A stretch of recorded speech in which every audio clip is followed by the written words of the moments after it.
जंगल में भीषण गर्मी थी। नदियाँ सूख चुकी थी और पक्षियों के घोंसले तिनका तिनका होकर बिखर रहे थे।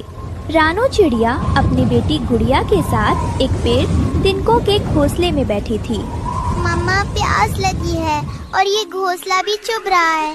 इसमें अब गर्माहट नहीं रही।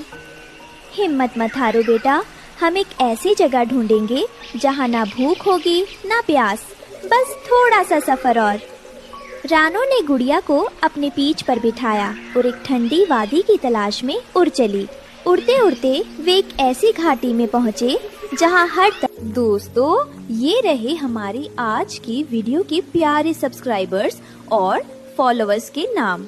मिथुन राजपूत, इरहा, आशा, समीर अंसारी और जो नहीं चुने गए, चिंता मत करो, अगली बार तुम भी बन सकते हो जंगल के सुपरस्टार। दोस्तों, अगर आप भी चाहते हैं मैं आपका नाम अपनी कहानी में लूं, तो देर किस बात की, जल्दी से कमेंट करके अपना नाम हमें भेजें। तरफ रंग बिरंगे फूल थे और हवा में शहद जैसी मिठास घुली थी। ये मधुवन था। मम्मा देखो, वहाँ पत्थरों से शहद टपक रहा है। क्या ये सच है? हाँ बेटा, ये खुदा का करिश्मा है। यहाँ हम अपना नया घर बनाएंगे। रानो चिड़िया फूलों के बीच अपनी प्यास बुझा रही थी। तभी उसकी नजर एक नन्ही मधुमक्खी पर पड़ी, जो एक जाल में फंसी छटपटा रही थी।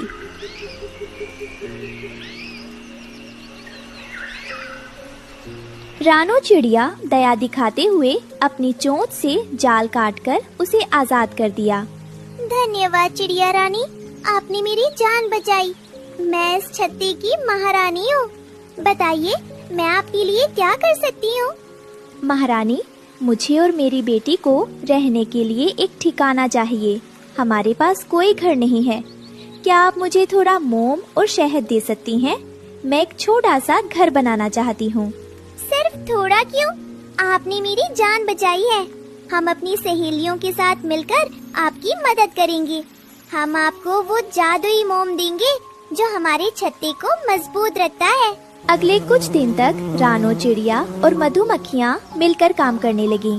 मधुमक्खियाँ अपने छत्ते से थोड़ा थोड़ा मोम लाती और रानो उन्हें एक के ऊपर एक चिपकाकर दीवारें बनाने लगी। चिड़िया रानी, ये मोम तुम्हारी ममता की तरह मजबूत है और ये शहद तुम्हारी नेकी की तरह मीठा। ये घर कभी नहीं टूटेगा। महारानी, आप ना होती तो मैं कभी ऐसा आशियाना नहीं सोच पाती। ये घर आपकी दोस्ती की निशानी रहेगा। सूरज की पहली किरण जब चट्टान पर पड़ी तो वहाँ एक चमत्कार खड़ा था। मोम की छत और शहद की दीवारों वाला एक छोटा सा महल जो किसी हीरे की तरह चमक रहा था। वाह मम्मा, ये तो बिल्कुल परियों की कहानी जैसा है। क्या मैं इसकी दीवारें चाट सकती हूँ? हाँ मेरी जान, ये तुम्हारा ही महल है। और देखो, ये महारानी और उनकी सहेलियों ने मिलकर हमारे लिए बनाया है। थैंक यू मधुमक्खी आंटी, आप बहुत अच्छी हैं। रानो और गुड़िया पहली बार एक ऐसे घर में घुसे जहाँ भूख का डर नहीं था, सिर्फ मिठास और प्यार था। शहद की खुशबू हवा में तैरते हुए कालू कौवे तक जा पहुँची। कालू हमेशा दूसरों की चीजों पर नजर रखता था। अरे भाई, ये कैसी खुशबू है? ऐसा लगता है जैसे आसमान से शहद बरस रहा हो। मुझे देखना होगा कि ये कहाँ से आ रही है। कालू उड़ते हुए रानी के घर के पास पहुँचा और सुनहरे घर को देखकर उसकी आंखें फटी की फटी रह गईं। कालू जानता था कि वो अकेला रानी का कुछ नहीं बिगाड़ सकता, इसलिए वो जंगल के सबसे बड़े पेटू भीमा भालू के पास गया। भीमा भाई, सो रहे हो? वहाँ मधुवन में एक चिड़िया ने शहद का पूरा पहाड़ बना लिया है। इतना शहद कि तुम पूरी उम्र खाते रहो तो भी खत्म ना हो। क्या? शहद का घर? चलो कालू, आज तो दावत होगी। भीमा और कालू रानी के घर पहुँचे। भीमा ने जैसे ही अपना भारी पंजा घर की दीवार पर रखा, रानो चिड़िया बाहर आ गई। भीमा भाई रुकिए, ये मेरा घर है, मेरा आशियाना है, इसे मत तोड़िए। हट जा छोटी चिड़िया, मुझे बहुत भूख लगी है। ये शहद मेरा है। अगर आपको भूख लगी है तो मैं आपको शहद लाकर दे सकती हूँ, पर मेरा घर मत उजाड़िए, मेरी बेटी अंदर सो रही है।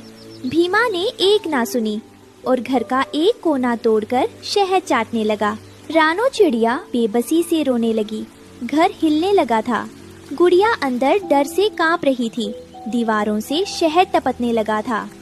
मम्मा, हमारा घर गिर रहा है, बचाओ। डरो मत बेटा, हम कुछ करेंगे। रानो ने देखा कि भीमा और कालू पूरे घर को तहस नहस करने पर तुले हैं। तभी उसे एक तरकीब सूझी। रानो चिड़िया उड़कर घाटी की सबसे बड़ी चट्टान पर गई, जहाँ शहद की मक्खियों का साम्राज्य था। माँ रानी, मुझे बचा लीजिए, भीमा भालू मेरा घर उजाड़ रहा है। वो आप सबका संचित शहद भी बर्बाद कर देगा। चिड़िया रानी, तुम मेहनती हो, हम तुम्हारी मदद करेंगे, पर याद रखना, जो कुदरत देती है उसे सबके साथ बांटना चाहिए। क्या तुम तैयार हो? हाँ महारानी, मैं अपनी मेहनत का फल सबके साथ बांटने को तैयार हूँ। बस मेरा आशियाना बच जाए। इधर भीमा भालू जैसे ही पूरे घर को निगलने के लिए आगे बढ़ा, हजारों शहद की मक्खियों ने उस पर हमला कर दिया। मक्खियों का एक काला बादल भीमा के चारों ओर छा जाता है। वे उसे डंक मारने लगती हैं। बचाओ, ये मक्खियाँ मुझे खा जाएंगी। कालू, मेरी मदद कर। मैं तो चला, अपनी जान प्यारी है। कालू भाग जाता है। भीमा भालू दर्द से चिल्लाता हुआ नदी की ओर भागा और पानी में कूद गया। भीमा तो चला गया, पर रानी का सुंदर शहद का घर अब आधा टूट चुका था। रानी और गुड़िया उदास बैठी थीं। मम्मा, क्या अब हम फिर से बेघर हो गए? नहीं बेटा, हम इसे फिर से बनाएंगे, पर इस बार अलग तरीके से। तभी वहाँ जंगल के दूसरे पक्षी और जानवर आए। रानी ने मक्खियों की मदद से फिर से घर बनाया, लेकिन इस बार उसने घर के बाहर छोटे छोटे मिट्टी के बर्तन रखे, जिनमें रोज ताज़ा शहद भर दिया जाता था। दोस्तों, ये शहद का घर सिर्फ मेरा नहीं है। जो भी भूखा हो वो यहाँ से शहद ले सकता है। बस मेरे घर को नुकसान मत पहुँचाना। जंगल के जानवर और पक्षी खुश हो गए। अब रानी का घर सुरक्षित था, क्योंकि पूरा जंगल उसकी रक्षा करता था। तभी भीमा भालू, जो पास ही खड़ा था, शर्मिंदगी से अपना सिर झुकाकर आगे आया।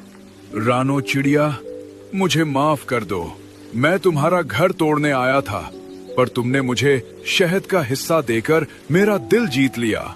आज समझ आया कि छीन कर खाने में वो स्वाद नहीं जो मिल बांट कर खाने में है। कोई बात नहीं भीमा भाई, याद रखिएगा, जहाँ लालच खत्म होता है वहीं से असली खुशियाँ शुरू होती हैं। अब ये घर मेरा नहीं, हम सबका है।